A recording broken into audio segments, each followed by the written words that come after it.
शिवानी और उसकी सास सरला जी को जब ये पता चला तो शायद वो उनके लिए एक भूकंप के झटके जैसा था, जिसने उन दोनों को ही अंदर तक झकझोर कर रख दिया था। शिवानी की जिंदगी उसके पति सुनील और बेटे सोनू के इर्द गिर्द घूमती रहती थी, लेकिन उसकी सास ने कभी भी उसे पसंद नहीं किया और सोनू के पैदा होने के कुछ समय बाद ही उसने नौकरी वापस ज्वाइन कर ली थी। तो कहीं ना कहीं वो उससे अच्छी मां नहीं मानती थी। शिवानी ने भी इस सच्चाई को मान लिया था और वो अपनी ही दुनिया में तब तक खुश थी जब तक उसे सुनील का अमेरिका से कॉल नहीं आया था। सुनील कंपनी के काम से अमेरिका गया हुआ था और सोनू के पैदा होने पर भी नहीं आया था। तो शिवानी उससे नाराज तो थी, लेकिन बहुत समय से वो चिंतित भी थी, क्योंकि उससे बात नहीं हो पा रहा था, जिसकी वजह से उसे एक अजीब सा डर सता रहा था। सरला जी को भी बहुत चिंता थी और अब ना चाहते हुए भी दोनों एक ही किश्ती में सवार थी।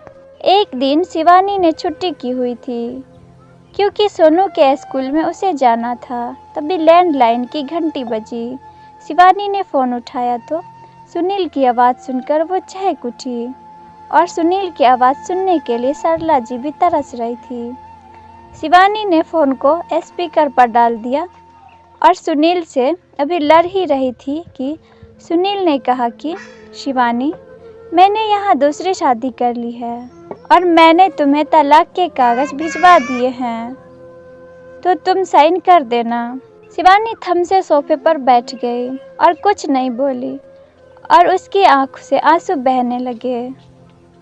सरला जी ने फ़ोन उसके हाथ से ले लिया और बोली, तेरा दिमाग खराब हो गया है। इतने में वहाँ से फ़ोन काटने की आवाज़ आई। सरला जी अपने कमरे में चली गई और रोने लगी और अपनी बेटी सुमन को फ़ोन किया।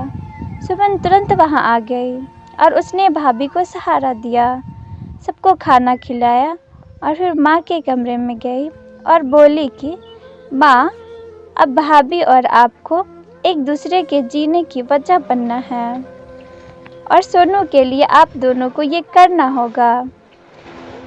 कुछ दिन रहने के बाद सुमन चली गई और सरला जी शिवानी के रूम में गई और बोली, बेटा ऑफिस कब जाएगी? अब से सोनू के लिए हमें जीना होगा और उसकी खुशी की आधी वजह मैं बनूंगी और आधी वजह तू।